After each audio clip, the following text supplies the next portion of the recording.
So if you take this topic, a lot of information, a lot of news, and a lot of dates, lot of capacity of the warehouses, percentages, statistical data will be involved in this topic very much.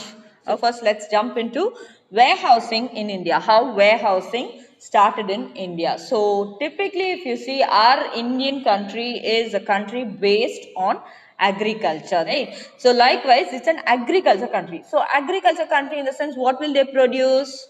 Food crops. Simple. Altogether, she said it as food crops, crops which we used to eat. Okay, other than that, you have flowers also, that also comes into agriculture. Okay, flowers, fertilizers, all the byproducts of agriculture, everything comes into it. Okay, so how is production done in agriculture? Is it small, medium level, or in mass? When you take agriculture, you can't do it at a small level. You have to start with at least of 1 acre or a half acre of land. You must start with it. So the production, if you see, the output, if you see, okay, normally the output now has decreased. Those days and all, if you see, when once they were saying that it's an agricultural country and all, the production will be in huge mass. Okay, so that time you can't just take the output, whatever the land has given you, and throw it in the out. What happens? Suddenly if rain comes, all the grains will wash away. If it is dirty, then again you have to process it, clean it. That also incurs a little bit of charges. Okay, it is easily flammable, right? So you need a place to store these things. So store the products produced from the agricultural land. So the place is nothing but what? Our warehouse, which we are learning now. Okay, so the importance of it was not felt until 1950. So there in the first line, if you see, India is an agrarian country, underline agrarian country. Agrarian means agriculture, based on agriculture. Okay, in the next line, importance of warehousing not felt till 1950. So until 1950, or they didn't have the idea of storing their produce in the warehouse. Then they are saying that in India, how much of agricultural production is there, how much of gross domestic product it gives out, how much of employment opportunities are given and all. So if you take the gross domestic product, there 16% of the gross domestic product. What is this gross domestic product? Amount of income which is earned by production within the country. That is within India. So domestic means within our country, international outside our country. So the 16% of income for our country is given by agriculture in India. You got it? So gross domestic product is the amount of income which is being earned by that country by producing goods and selling it within India, within that particular country. Then about the employment, if you see, the employment of approximately 52% of Indian population. So half of our Indian population has been employed in agriculture. Then they've said that 40% of our agricultural production is a waste.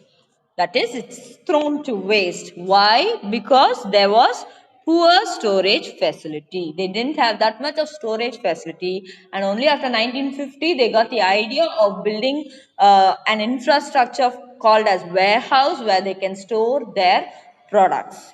Okay, because of that 40, because of the delayed decision and the delayed idea, 40% of what we produce is all gone to waste due to any natural calamity, dirt, water, many factors acting on those things, right? So it is all gonna waste. So only 60% of it was being utilized, and out of the 60%, 16% of income was taken out for our country through agriculture. So this was what happening in India before and after the idea of warehousing came into existence. Right. So now they are slowly starting on whose recommendation the idea came about and how they put this idea into force. Right. So the next paragraph, if you see there, who recommended this warehousing project was the All Indian Rural Credit Survey Committee. So these people, they formed a committee for the rural credit survey, and they only started giving the idea of warehousing, that the state, the central or a particular organization has to be formed for this warehousing and to spread the importance of warehousing all throughout India. Okay, so what they did is they were exclusively for agricultural products. Okay, and to keep the agricultural products in the warehouse. So they passed an act. Usually those days and all, anything you do, you just can't do it. Not only those days, now also, you just can't do it haphazard and it's not your own wish, right? So you must go legally. So they passed an act. So the act was called Corporation Act. In 1956, they passed it. Right. So after passing the act, the government of India gave permission to set up the National Cooperative Development and Warehousing Board to develop the agricultural cooperatives. So cooperatives we've already seen, they are voluntary organizations coming together to improve a particular sector. Okay, so when they come together for agriculture, they are called agricultural cooperatives. So using or getting hand in hand with the cooperatives, they established this National Cooperative Development and Warehousing Board to develop these cooperatives and through the cooperatives to develop warehousing in India. So this is how they started recommending, and they passed the Act, Corporation Act of 1956, and then the government gave permission to set up the National Cooperative Development to help out the agricultural cooperatives to take steps towards warehousing, that is not wasting the amount of produce given by the agricultural sector. So now what kind of warehousing sectors or what kind of projects were opened out in the public sector of India, we are going to see. So they said three main things. Actually, they've given four. Okay, three main, that is relating to the entire Indian concept. The fourth one is our Tamil Nadu Warehousing Corporation. So that is the last which we are going to see. So three main agencies in the public sector are engaged. So the first one which we are going to see is the Food Corporation of India.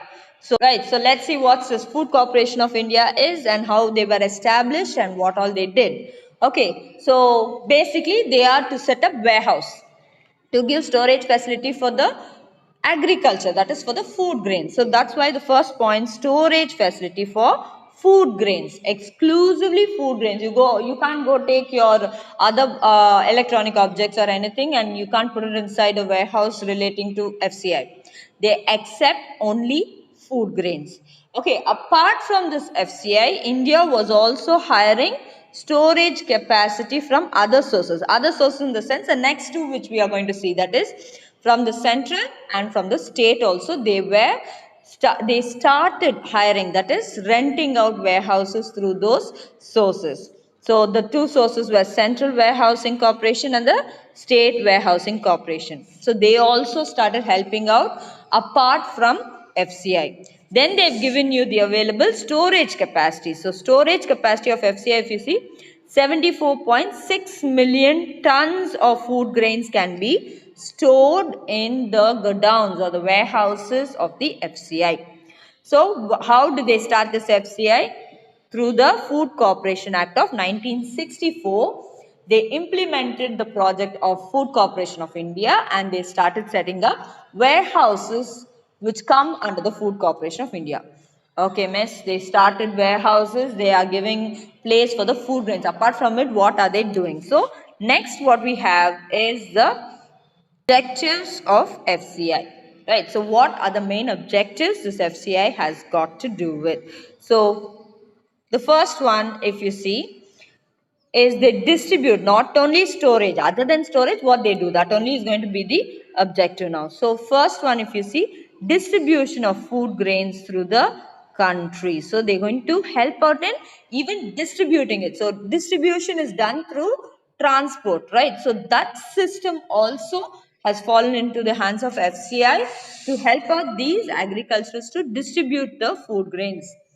Next, you have is effective price support operations.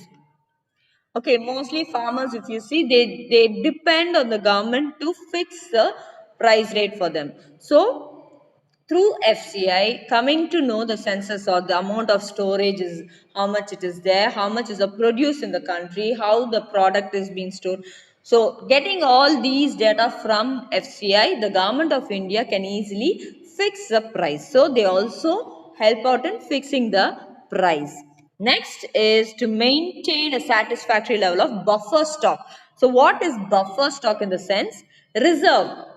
So we had a point stating that no stock should be said, right? And how that has been achieved through warehousing. So likewise here also, if you go to any shop, have they ever said that rice, no stock of rice? Never you would have heard that word, right? So how that was achieved? Through warehousing, right? So that also they sorted out, and they saw to that there is always reserve of stock, reserve of food grains in the Food Corporation of India's warehouses. So these are the three goals or objectives of the Food Corporation of India. Right, so next we are going to see about the Central Warehousing Corporation. So central in the sense is going to be started by the central government, right? So first it was established in 1957. So it came into existence. Its storage capacity is 11.17 million tons. It has 464 warehousing centers across the country. So within the country, it has 464 warehousing. For the Food Corporation, they didn't tell us how many warehousing is there. But for this one, they've said that it has 464 godowns or warehouses across our country. Within India only all this is. Right. And then they've given you the functions of Central Warehousing Corporation. So the first function, if you see, they create agency services, that is, store the agricultural products, seeds, manure, fertilizers, anything relating to agriculture. They act as an agent in between it and they store the product. Next, secondly, if you see, to issue negotiable warehouse receipt. So, if you want any credit, that is, you want not as a loan, but as a credit, that is to repay it later, to have a warehouse receipt issued by the Central Warehousing Corporation gives you a upper hand. That is, you can easily get a credit facility using the warehouse receipt given by the CWC. Next, if you see, is they preserve and protect the food grains. What is going to happen to the food grains if you leave it for a long period of time? Either the moisture will make it rotten, or you have insects, rats. So all those things will have an effect on the food grains, right? So these warehouses will see to that to protect the food grains against all the pests. Next, fourth point we have is to act as an agent of the government. This is actually a setup of the government only by the central government. So they are nothing but agents of the government.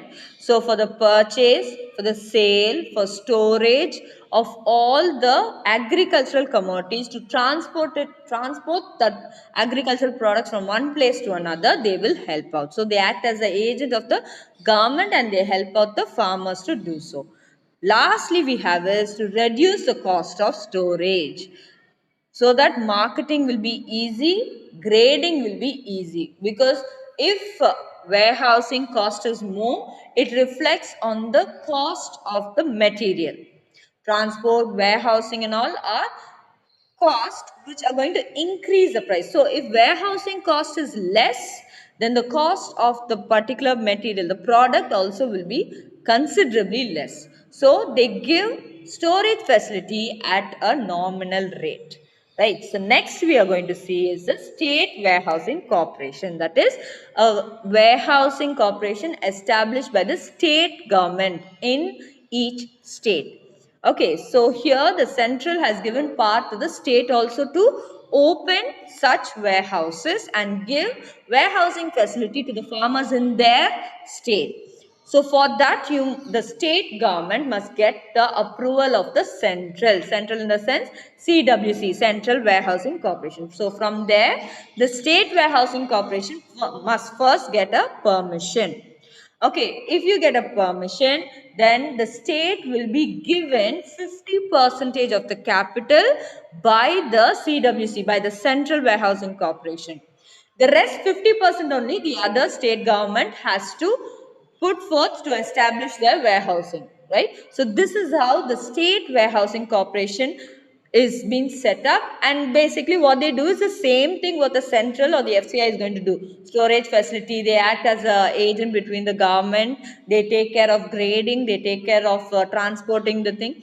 So everything what the CWC does, or the functions of CWC, also falls for the functions of the State Warehousing Corporation. But how it is set up?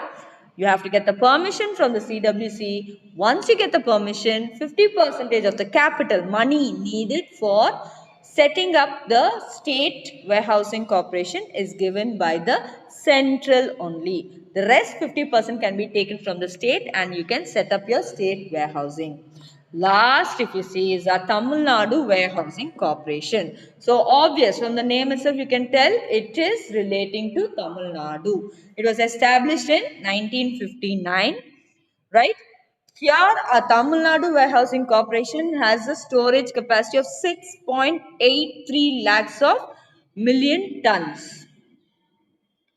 It has 7 regional offices, 256 godowns across Tamil Nadu alone, and it is one of the biggest warehouse which is operating in the state.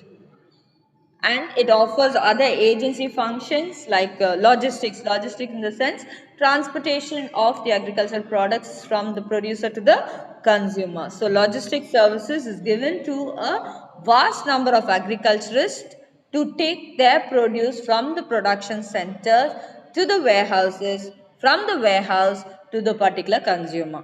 So this is the main function, and remember our Tamil Nadu Warehousing Corporation has a lot of weightage, and it is one of the most biggest public warehouse which has been operating in the whole country.